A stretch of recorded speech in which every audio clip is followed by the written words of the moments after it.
복음서는 우리가 마태복음, 마가복음, 누가복음, 요한복음, 사복음서라고 말하는데, 이 복음서를 기록할 때 어떻게 보면 비슷한 내용 같지만 특히 마태, 마가, 누가복음, 공고한 복음이라고 정말 비슷한 내용이 계속 반복됩니다. 그렇지만 마태, 마가, 누가가 왜 이 세 복음을 기록했고 또 후세 사람들은 많은 책들을 쓸 텐데 이 비슷한 내용들을 가지고 있는 이 복음서에 넣어놨을까요? 왜냐하면 마태의 의도와 마가의 의도, 누가의 의도가 다르기 때문이죠. 자, 그럼 마태는 어떤 목적으로 이 복음서를 기록했냐면, 마태복음을 보면 마태의 마음 안에는 유대인 믿는 자들이 있었다는 걸 알 수가 있습니다. 그 이방인들보다도 유대인 가운데 복음을 받아들인 자들이 그의 마음 안에 있었습니다. 이 복음서가 유대인들에서 기록되는 증거가 뭔가 하면, 마태복음에는 구약 예언이 굉장히 많이 있습니다.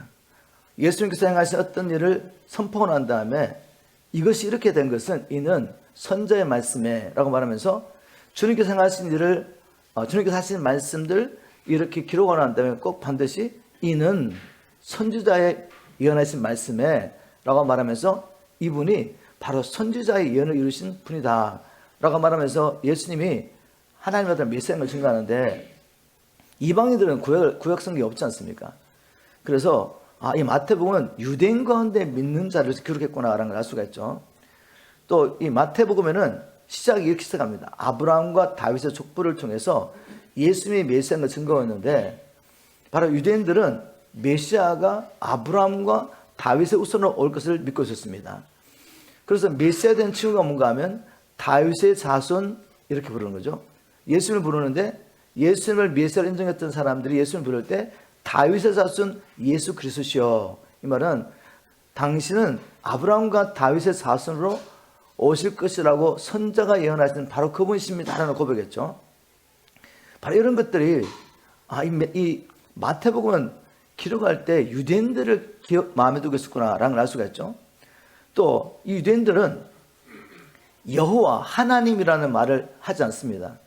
왜냐하면 성경에 여호와 이름을 망령되이 일컫지 말라는 명령이었기 때문에 여호와 이름 자체를 볼 수가 없어요.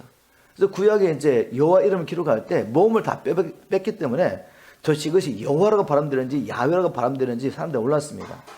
바로 그런 배경 가운데 마태복음에는 하나님의 나라라는 말이 없습니다.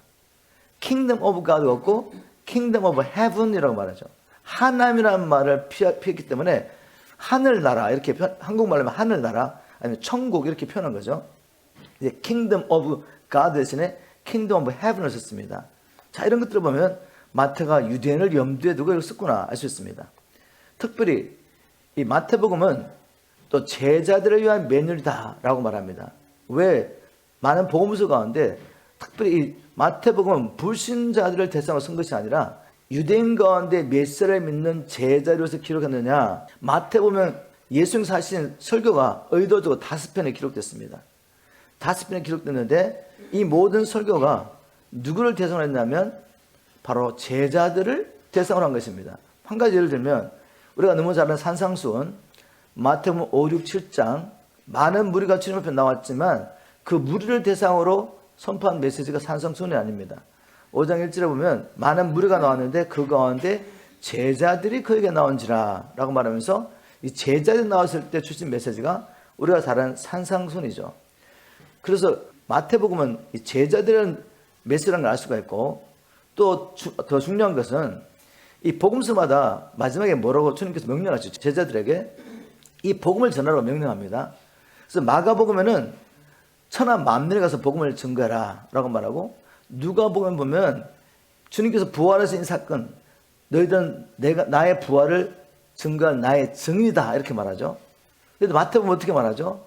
복음 전파란 말 대신에 너희는 가서 모든 족속으로 제자 삼으라. 이 제자라는 말이 나오는 거죠. 어떤 복음서에도 제자 삼으라는 말이 없어요. 그런데 마태복음에만 제자 삼으라는 말이 나옵니다. 자, 이 모든 것을 종합해보면은 마태는 이 복음서를 기록할 때 믿지 않는 불신자에게 복음서를 줘서 믿게 하려고 하는 목적이 아니라, 근데 마태복음은 제자들에게 주신 말씀입니다. 제자들에게 주셔서 이미 예수를 믿는 제자들이 이 복음을 마음에 새기고 또 나눠야 되기 때문에 이 복음의 내용을 자기 마음 안에 새기고 또 이 복음을 살아내면서 제자 삼을 수 있도록 제자에게 주신 매뉴얼이라는 것입니다. 그런데 우리에게 굉장히 중요하죠. 그리고 이 마태복음에 나오는 이 내용을 생각할 때 자꾸만 다른 사람을 생각하면 안 돼요. 제자인 나를 생각해야 되죠. 그래서 제자에 대한 경고의 말씀이 굉장히 많습니다. 주님이 오시고 난 다음에 하시는 일이 뭔가 하면 불신자를 심판하신 것이 아니라 주님 오시면 제자들을 불러가지고 먼저 개선하십니다. 바로 이제 악한 종과 또 선한 종에 대한 심판이 있고, 그 다음에 열천의 비유를 통해서 준비되지 않은 자, 제자들 가운데 준비되는 자가 못 들어가는 이야기, 또 5달란트의 비유를 통해서도 주님께서 주신 사명을 감당하지 못하고 불충했던 제자가 무익한 종이 쫓겨나는 이야기, 그리고 마지막 또 염소와 양의 비유도 보면은 주님 갈라놓으시는데 그 갈라놓는 대상이 교회 안에 있는 사람들이죠. 기준이 뭔가 하면 네가 형제가 어떻게 했느냐, 주님 주신 말씀에 어떻게 순종을 살았냐에 따라서 형제를 사랑하지 않는 자, 예수님을 하나님 믿는다고 말하면서 형제를 사랑하지 않는 자들은 영벌을 받습니다. 그런데 주님 주신 계명을 따라 형제를 사랑하는 자, 그들은 영생을 얻게 되죠. 자, 이런 말씀을 통해 보면 우리와 관계없는 말씀이 아니라 예수를 믿는 내가 얼마나 정신을 차리고 살아야 되는지 마태복음을 읽는 그대로 정말 어린아이처럼 받아들이고 마음에 중요한다면 우리가 깨어서 정신을 차리고 주님이 오실 길을 준비하는 주의 제자가 되는 걸 알 수가 있습니다. 이 마태복음은 이제 크게 두 부분으로 나눌 수 있습니다. 이런 목적을 가지고 마태가 어떻게 기록했냐면 마태복음 16장 13절 너희는 나를 누구라 하느냐라고 묻는 이 질문을 중심으로 앞부분은 도대체 나사렛 예수가 누구냐, 그분이 누구인지를 그분의 행하신 기적과 표적과 선포하신 말씀을 통해 알 수 있도록 기록했죠. 이걸 주님의 말씀을 들어보고 주님의 행하신 기적을 보면 사람의 눈으로 보면 나사렛 예수는 나사렛 동네 그 당시 유대 땅의 아주 변방, 거기서 아무것도 선한 것이 나지 않는 그런 땅에 살던 그냥 가난한 청년이었죠. 그 청년이 이런 말을 하고 배우지도 못한 이 청년이 하나님의 말씀을 깨뚫고 이렇게 하나님의 모든 예언들을 풀어서 선포하는 것을 보고 그 다음에 또 그분이 행하신 표적들을 보면 이 사람은 평범한 나사렛 동네의 청년이 아닌 거죠. 하나님의 아들 그리스도인 것을 믿을 수밖에 없도록 그렇게 나사렛 예수가 누구인가 라는 걸 증거하고, 이제 마태복음 16장 13절에 너희는 나를 누구라 하느냐라고 물었을 때 베드로가 주는 그리스도시요 살아계신 하나님의 아들이십니다 라고 성령을 통해 고백하고 난 다음에 그 모든 이야기는 뭐냐, 그러면 내가 왜 왔느냐 이거죠. 나사렛 예수가 하나님의 아들인데 하나님의 아들이 왜 나사렛 예수로 오셨냐 이겁니다. 바로 예수님께서 베드로가 주는 그리스도 살아계신 하나님의 아들이십니다 라고 고백한 이후에 마태복음 16장 21절 그때로부터 뭐라고 이야기하죠? 내가 예루살렘에 올라가면 종교 지도자에게 권한을 받고 죽고 3일 만에 살아나려 하리라. 주님이 오신 이 목적을 계속 반복해서 16장 17장 계속 말씀하십니다. 그렇게 하다가 20장에 딱 가서 뭐라고 말씀하셨냐면 인자가 온 것은 섬김을 받으려 함이 아니라 섬기려 하고 많은 사람들의 대속물로 주려 함이라 라고 자신이 오신 목적은 바로 사랑한 자기 백성들에서 대속물로 죽기 위해서 오셨다고 오신 목적을 분명히 선포하죠. 그래서 마태는 이 두 가지를 선포가 있습니다. 예수님은 나사렛 예수는 하나님의 아들 그리스도시다. 그분은 바로 우리의 죄를 용서하시고 하나님 앞에서 우리를 의롭다고 인정받을 수 있도록 세우시기 위해서 죽으러 오신 분이다. 이걸 선포가 있죠. 자, 그런데 사실은 모든 성경이 예수 그리스도에 대한 증거라는 것을 우리는 복음서를 통해 알 수가 있습니다. 요한복음 5장 39절에도 너희가 성경에서 영생을 얻는 줄 생각하고 성경을 상고하거니와 이 모든 것이 곧 내게 대해 증거하는 것이로다. 이 말씀을 통해 예수님은 얘들아 모든 성경이 나에 대해서 지금 증거하고 있는 것이야. 그런데 종교 지도자들 바리새인들과 율법사들은 이 성경에서 영생을 얻는 줄 알고 부지런히 연구하는데 예수를 발견하지 못합니다. 예수를. 우리가 성경을 열심히 보면서도 여기서 예수님을 발견하지 못한다면 이 성경이 우리에게 진정 도움이 되지 않습니다. 우리가 성경을 볼 때 어떤 순간적인 위로의 말씀을 찾으려고 이 성경을 보면 안 되죠. 이 가운데 주님을 발견하고 주님을 알되 그분을 경험적으로 체험적으로 알므로 영생을 얻게 하는 것이 하나님께서 섬겨주시는 목적이죠. 바로 이 예수님을 따라하는 제자들조차도 주님의 말씀을 들으면서도 주님께서 이렇게 성경을 자기에 대한 계시로 풀어주심에도 불구하고 자기 생각을 가지고 있는 것입니다. 아, 주님, 이분은 기적과 표적을 하는 걸 보면서 다윗과 아브라함과 다윗 소선으로 오실 그 메시아라는 것을 인정했지만 어떻게 해석합니까? 이 메시아가 와서 가장 근본적인 그 영혼의 구원을 위해서 죄를 용서하기 위해서 십자가에 못 박아 죽으러 오신 하나님의 화목 제물로 본 게 아니라 어떻게 봤죠? 지금 당장 내 먹고 사는 문제 해결해주고 이 로마의 권세에서 우리를 구원하실 그런 정치적인 메시아로 본 거죠. 그래서 성경이 열리지 않습니다. 그래서 예수님께서 누가복음 24장 25절 27절 이렇게 말씀하시죠. 지금 이제 주님께서 말씀하신 대로 고난을 받고 죽으시고 부활하시고 그 부활한 모습을 보았던 정인들의 이야기를 듣고도 믿지 않는 제자들, 사명을 버리고 이제 자기 고향으로 돌아가는 제자들을 찾아가셔가지고 엠마오를 가는 두 제자들에게 지금 대화하시는 내용 가운데 이런 말씀이 있습니다.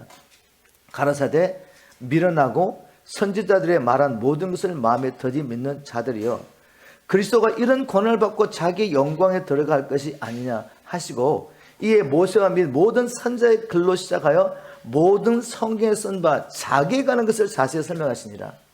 모든 성경에 누구에 가는 것이라고요? 예수님에 가는 이야기입니다. 나사렛 예수 그리스도를 통해 하나님의 나라를 어떻게 회복하시는지, 하나님 나라 이루어가시는 하나님의 구원 계획을 보여준 것이 바로 성경인 것이죠. 자, 그렇다면 우리가 하나님의 말씀을 볼 때 바로 이런 목적을 가지고 봐야 되지, 당장 내게 이런 말씀, 나를 주님 내가 지금 이런 저런 일 해야 되는데 주님 말씀해 주세요. 물론 하나님께서 말씀을 통해 우리의 삶을 인도하실 수 있습니다. 조건이 뭐죠?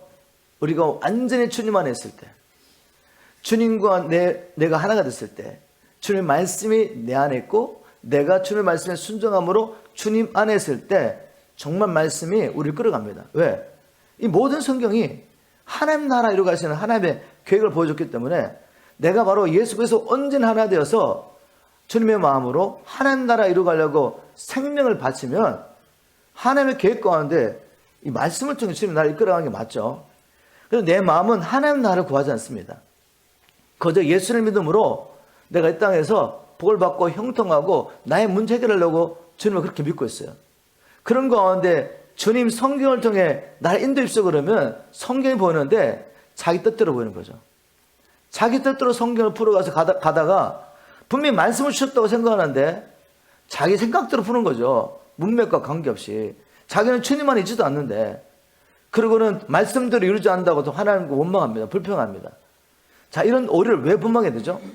성경을 하나님의 의도를 따라 보지 않고 자기 임의로 보니까 예수님 당시에 바리새인과 서기관들처럼 아무리 성경을 외우고 묵상하고 그 말씀도 살려고 몸부림을 쳐도 결국 하나님의 의도와 관계없이 해석하고 적용하다 보니 성경을 많이 할수록 하나님을 대적하는 자가 되는 것입니다.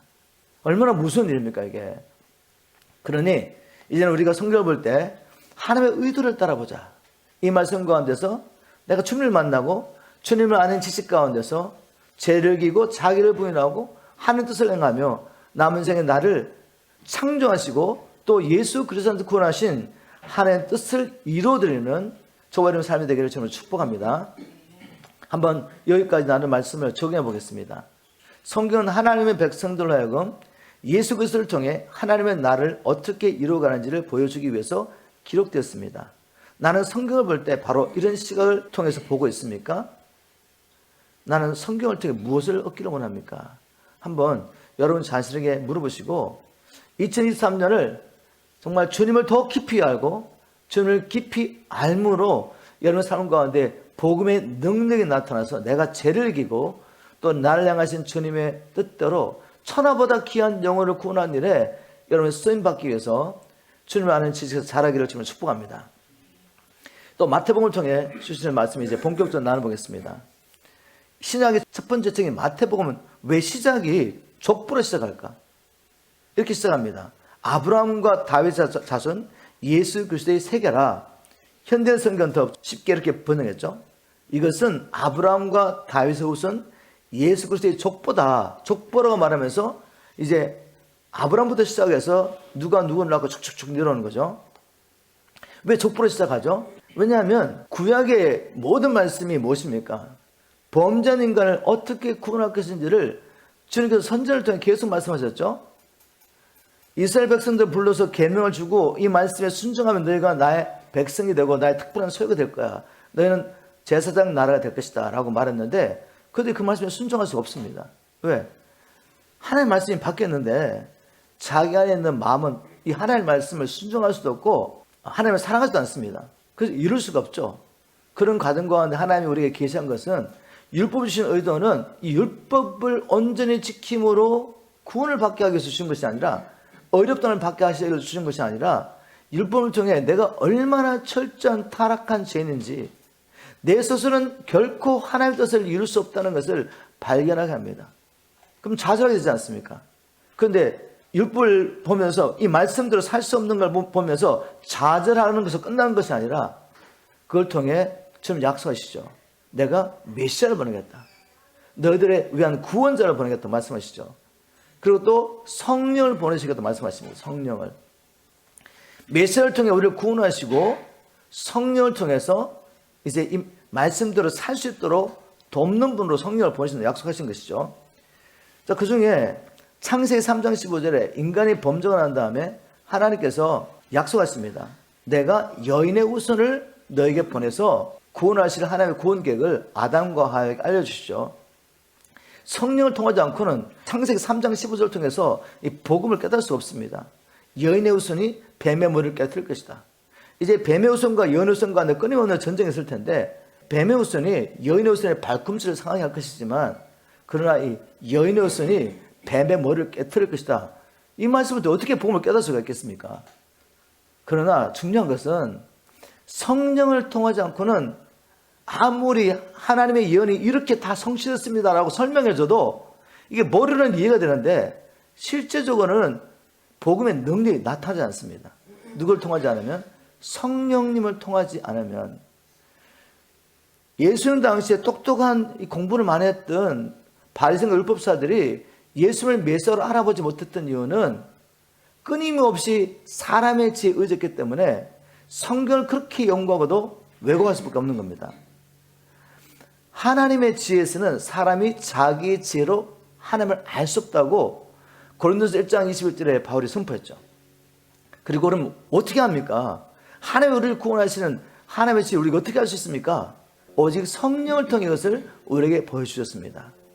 하나님의 생각은 하늘이 땅에서 높은 것 같이 우리의 생각과 다르기 때문에 이 인간의 지혜로 자꾸 따지면은 절대로 복음이 열리지 않습니다. 그런데 겸손하게 하나님의 말씀대로 이끌어 가시고 말씀대로 마지막 날 자기가 세우신 그 기준대로 심판하시고 구원하시는 걸 믿는 사람들은 이제 하나님 앞에 부르기 시작합니다. 이 말씀대로 살 수가 없기 때문에. 그래서 예수 그리스도시여 나를 불쌍히 여기십시오라고 부르실 수밖에 없는 겁니다. 이렇게 심령이 가난한 자, 애통하는 자에게 천국은 열립니다. 위로의 성령을 보내주셔가지고 깨닫게 하시는 거죠. 자, 원래 나누고 싶은 이야기 돌아가면 메시아를 보내는데 여인의 후손으로 보내겠다고 말하죠. 근데 이제 성경 읽어 가다 보면 이 여인의 후손이 아브라함과 다윗의 자손으로 올 것이라는 걸 알 수 있습니다. 그리고 그러면 이 여인의 후손이 어떻게 우리를 구원하시냐는 또 창세기 3장 21절에 다 계시하셨죠. 인간이 범죄를 한 다음에 자기 허물과 죄를 가려야지 하나님 앞에 나가는데 이 죄된 모습 나갈 수 없잖아요. 그래서 무화과의 풀을 가지고 이 부끄러운 걸 가렸습니다. 이걸 가지고 어떻게 하나님이 나갈 수 있겠습니까? 주님이 찾아오셨는데 숨습니다. 결국 하나님께서 친히 하나님이 구원의 길을 예비하신 거죠. 죄 없는 짐승을 잡아다가 피를 쏟으시고 그 다음에 그 가죽옷을 벗겨서 아담과 하와의 옷을 펴줍니다. 이 말씀을 통해 죄는 오직 피로만 사함받을 수 있다. 피 흘림이 없이는 제사함이 없다는 히브리서 9장 22절 말씀을 이미 창세기 3장 21절에 선포하신 것이죠. 그리고 후손이 태어났는데 가인과 아벨이 함께 하나님 앞에 나아가는데 아벨은 이것을 믿음으로, 히브리서 11장에 보면 아벨은 가인보다 믿음으로 더 나은 제사를 드렸다고 선포했죠. 어떤 믿음으로 나갔습니까? 피 흘림이 없이는 하나님 앞에 가서 못하는 거죠. 근데 가인은 믿지 않습니다. 뭐 내가 정성스럽게 그냥 내가 수학을 가지고 가면 되지. 다시 말해서 인간이 만든 종교죠. 아벨은 하나님의 방법으로 믿음으로 하나님 앞에 나갔고, 즉 피 흘림을 통해 제사를 받고 나아갔고, 가인은 자기가 뭐 정성을 다했거나 말거나 믿음 없이 간 것입니다. 꼭 이 방법으로 가야 돼? 꼭 예수 외에는 구원이 없어? 우리 식으로 말하면 그렇게 말하는 거죠. 꼭 왜 이렇게 뭐 피를 흘려야 돼? 왜 예수밖에 구원이 없는 거야? 그래서 지금 나오는 이야기가 무엇입니까? 모든 종교에 구원이 있다.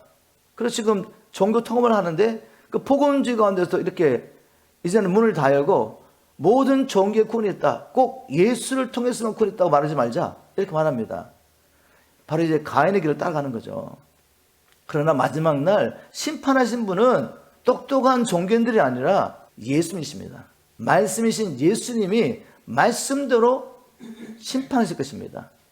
그럼 우리 말씀을 따라가는 거죠. 창세부터 시작해서 모든 예언의 말씀을 통해서 여인의 후손을 보내는데 그 여인의 후손은 아브라함과 다윗 후손일 것이다 라고 말했습니다. 그걸 증명하기 위해서 이 구약의 말씀이 이렇게 성취됐습니다 라고 시작하는 게 마태복음 1장 1절이죠. 아브라함과 다윗의 자손 예수 그리스도다. 그래서 예수 그리스도를 통해서 이 모든 말씀이 성취됐습니다. 구약의 모든 말씀이. 자, 그러면 우리가 한번 이 말씀을 우리에게 적용해 보겠습니다. 예수님께서는 말씀대로 오셨습니다. 말씀을 이루시러 오신 거죠. 그리고 다시 말씀대로 오실 것입니다. 이게 중요한 거죠. 여러분 자신에게 물어보십시오. 나는 예수님이 말씀대로 오신 것을 믿습니까? 네, 아멘을 하면 이제 예수님은 말씀대로 오실 것입니다.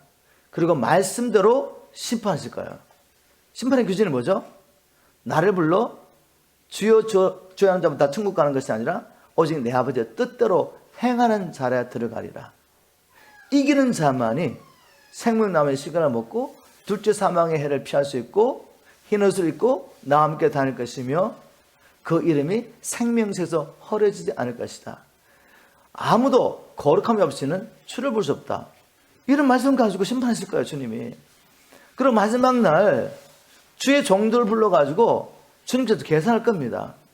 내가 네게 맡겨준 이 사명, 나의 생명을 주고 나의 성령을 보내고 은사를 줘서 네게 맡겨준 일을 네가 잘 감당했느냐 물으실 거란 말이죠. 이렇게 이야기하면 사람들이 막 행위군이라고 우리를 막 정죄합니다. 행위군이 아니라 참 믿음의 증거를 보자는 거죠. 예수님은 이렇게 심판하실 것입니다.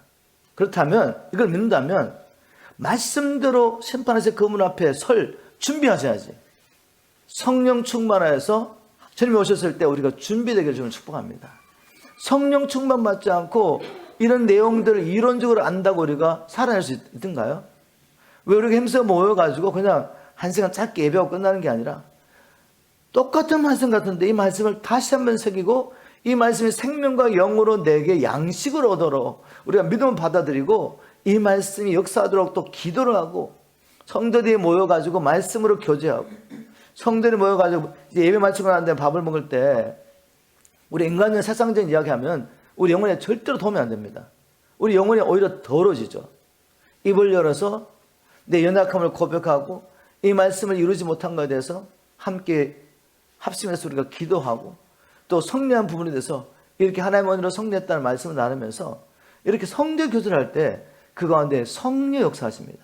치료할 자를 치료하고 위로할 자를 위로해 주시고 연약한 자를 세워주시고 바로 우리가 이렇게 말씀대로 오셔서 심판하실 그 주님을 믿음으로 이 마지막 때 성령 충만함으로 준비하는 저와 여러분 되기를 주님을 축복합니다.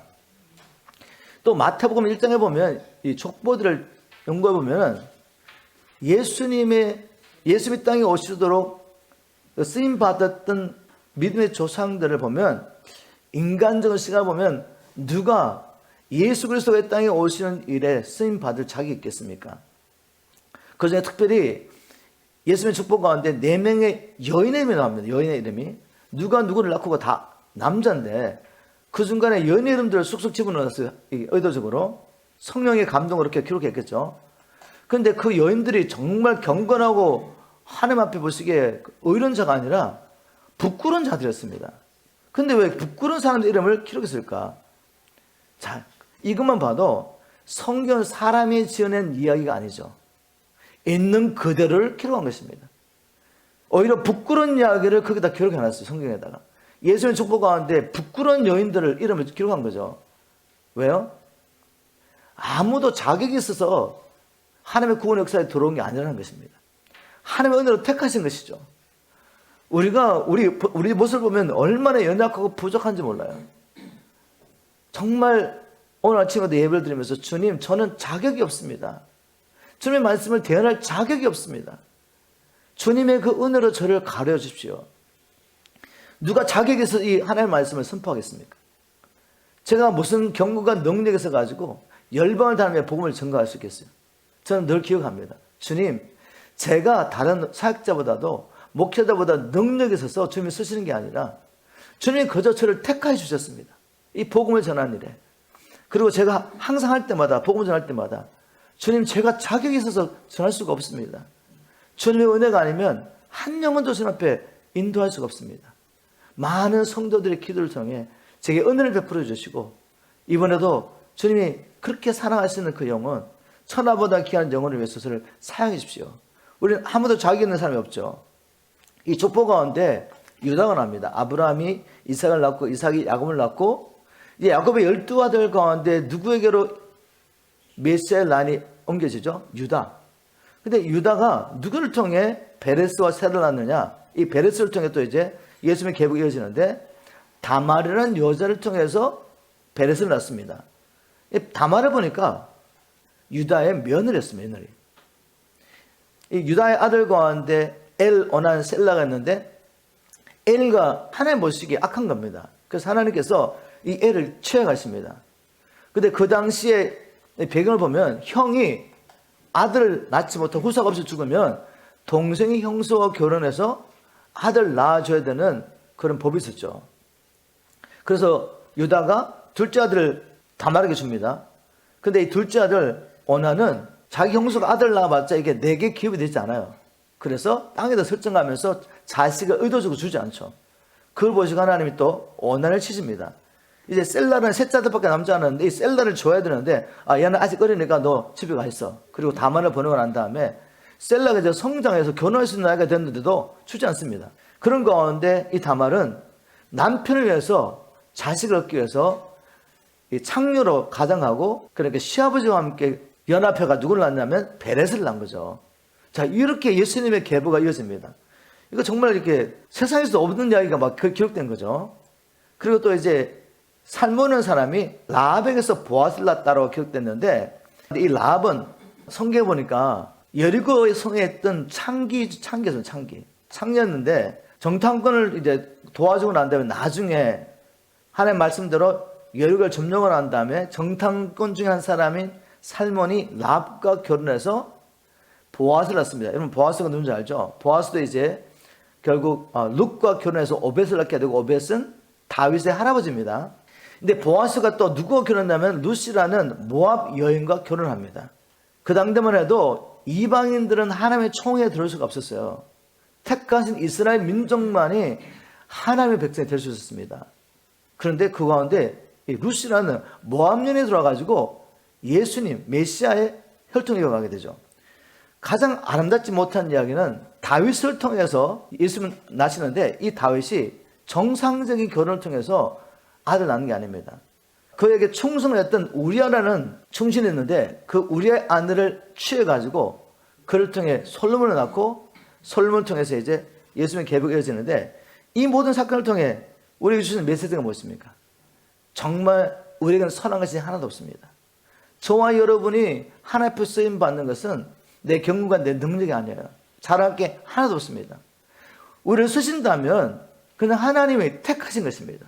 사랑하심으로 자기의 나라와 복음을 위해서 저 잃어버린 영혼에서 우리를 쓰시는 건데 우리의 마음이 높아가지고 쓰임받고 나면 쓰임받지 못한 사람들이 보이고 내가 열심히 기도하고 금식했기 때문에 하나님 나를 쓰셨다고 착각을 하는 거죠. 여러분, 사람의 인정과 칭찬과 영광과 높임을 받고 싶은 이 욕망 어디부터 오는지 아시죠? 육신, 죽을 육신으로부터 오고, 이 육신은 항상 마귀의 지배를 받고 있습니다.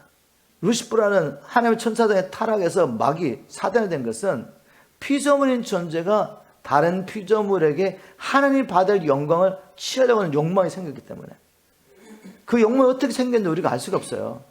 그렇지만 이 타락한 사단 마귀는 인간들, 하나님의 형상을 따라 지음을 받고 하나님의 창조의 목적을 따라 하나님 나라 이 땅에 완성해야 될 우리에게 동일한 욕으로 와서 우리를 넘어뜨린 거죠.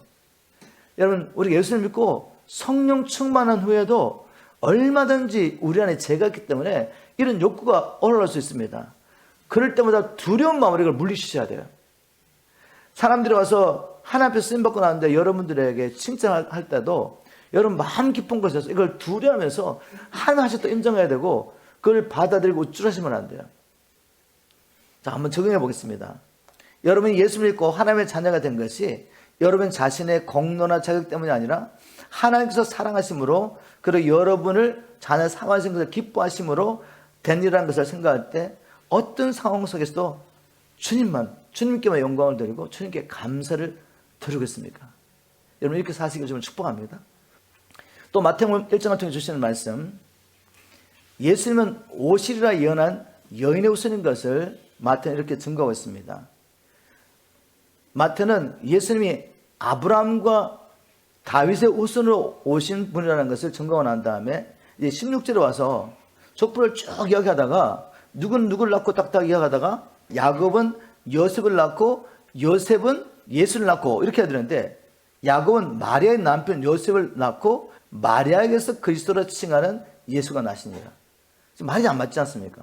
계속 남자가 남자를 낳고 쭉 내려오다가 야곱은 마리아의 남편 요셉을 낳고 요셉은 예수를 낳고 말해야 되는데 마리아가 그리스도로 칭하는 예수를 낳았대요.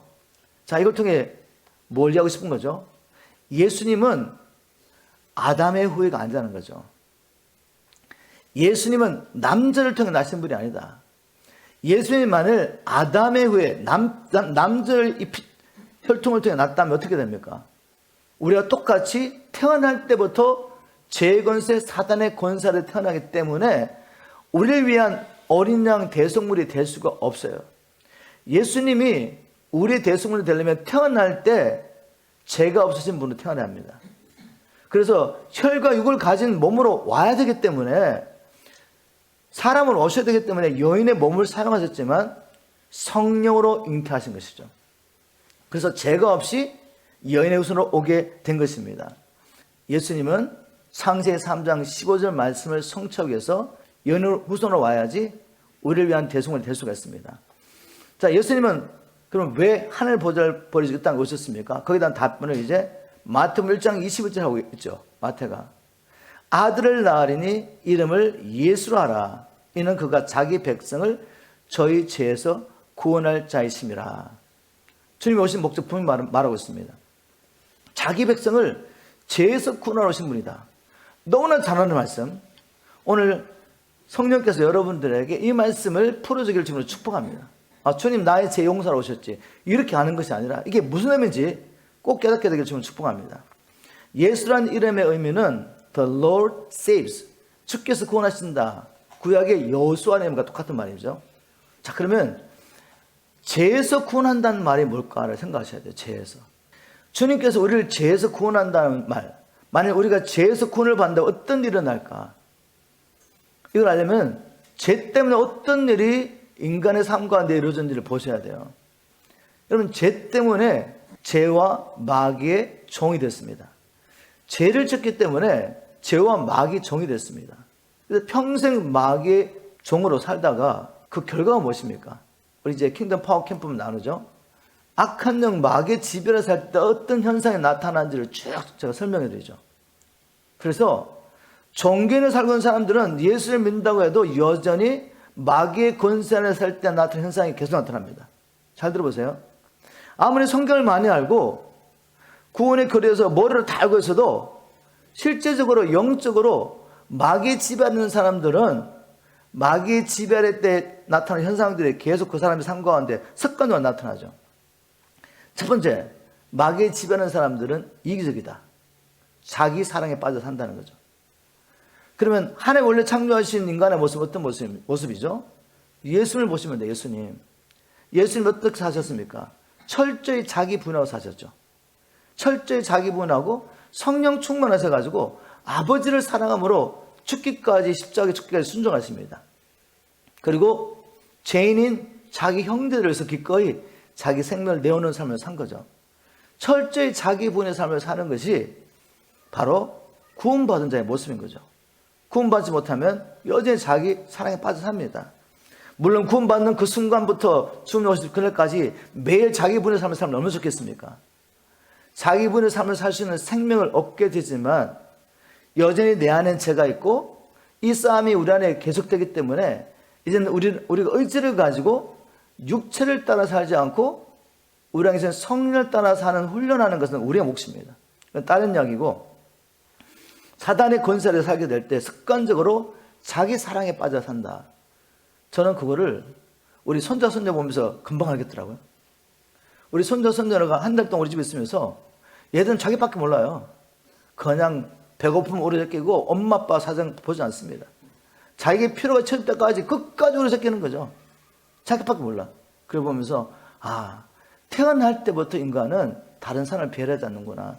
자기밖에 몰라요. 근데 또 우리 손자 손녀를 통해 병을 하나 했습니다. 엄마 아빠가 자기의 필요를 채워줄 때까지 우리 새끼더라고요. 그래서 우리가 주님 앞에 가서 이렇게 해야 된다. 아버지의 뜻대로 구하는 기도라면 응답할 때까지 포기하지 않고 우려됩니다. 자, 성령의 지배를 받지 않는 사람들, 세상의 영의 지배를 받는 사람들은 어디서 산다고? 자기 중심적으로 삽니다. 그리고 악한 영의 지배, 세상의 지배를 습관적으로 받고 있으면 어떻게 되죠? 하나님 앞에 나아갈 수 없습니다. 마귀에 붙잡혔기 때문에, 죄에 붙잡혔기 때문에 하나님께 나아갈 마음도 없고 혹 나아갈 마음에 세워도 나갈 수가 없어요. 하나님과 관계가 깨진다는 말이죠.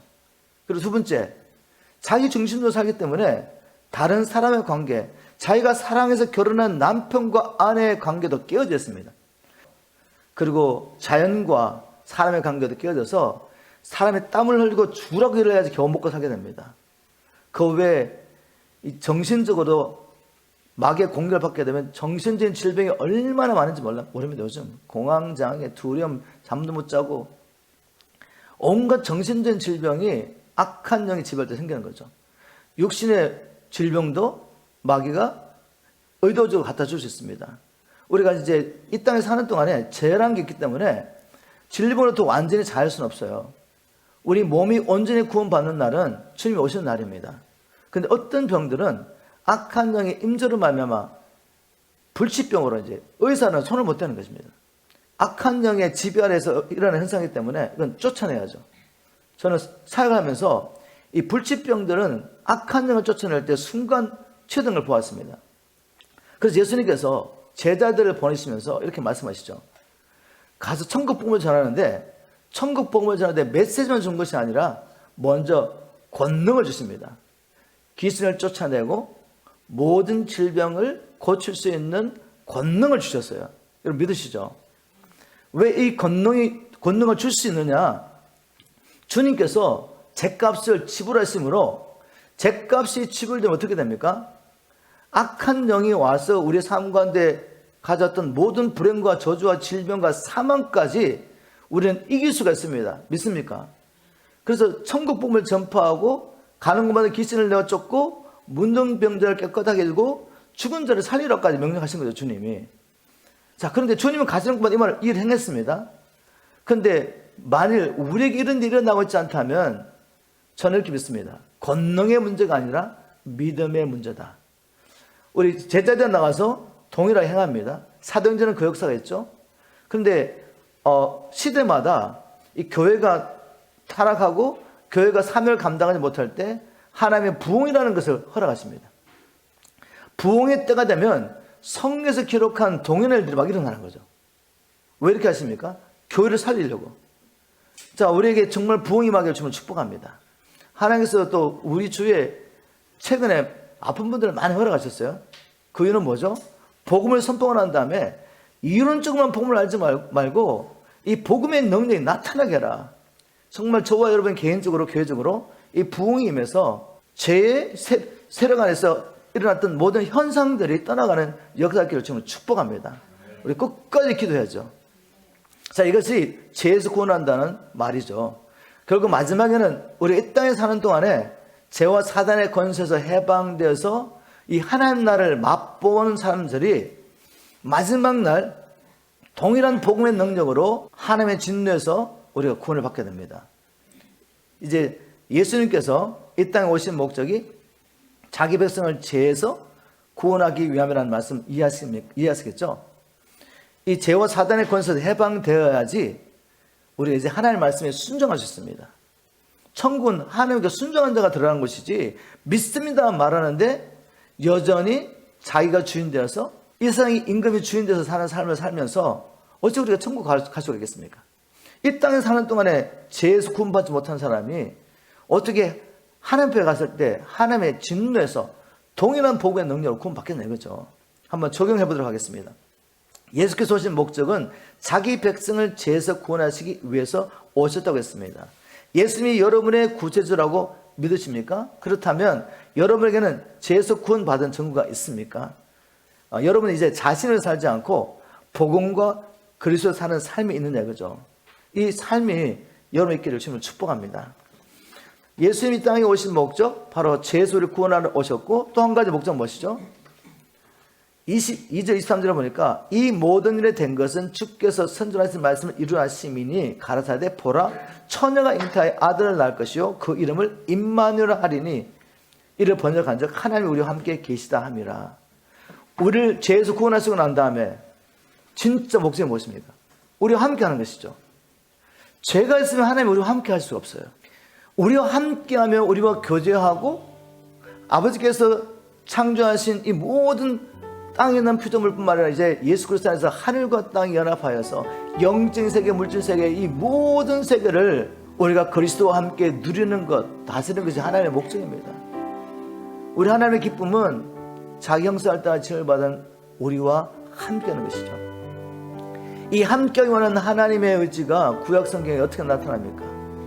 자기 백성을 불러내시고 성막을 짓게 하시고 이 성막 가운데 자기 임재 지성소를 두시고 자기 백성이 나아가기를 원했지만, 나와서 교제하기 원했지만 죄 때문에 나올 수 없습니다.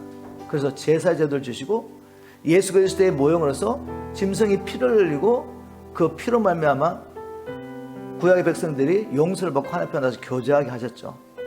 그리고 하나님 앞에서 먹고 즐기게 하셨습니다. 이제 이 하나님의 열망, 자기 백성과 함께 원하신 열망이 임마누엘 오신 예수를 통해 나타난 거죠.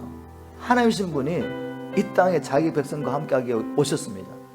근데 문제는 뭐죠? 자기 백성이 알아보지 못하고 그 임마누엘 하신 하나님을 거역한 거죠. 그러나 그 중에 믿었던 자들, 예수를 하나님의 아들 그리스도 믿었던 자들은 이제 어떻게 됩니까?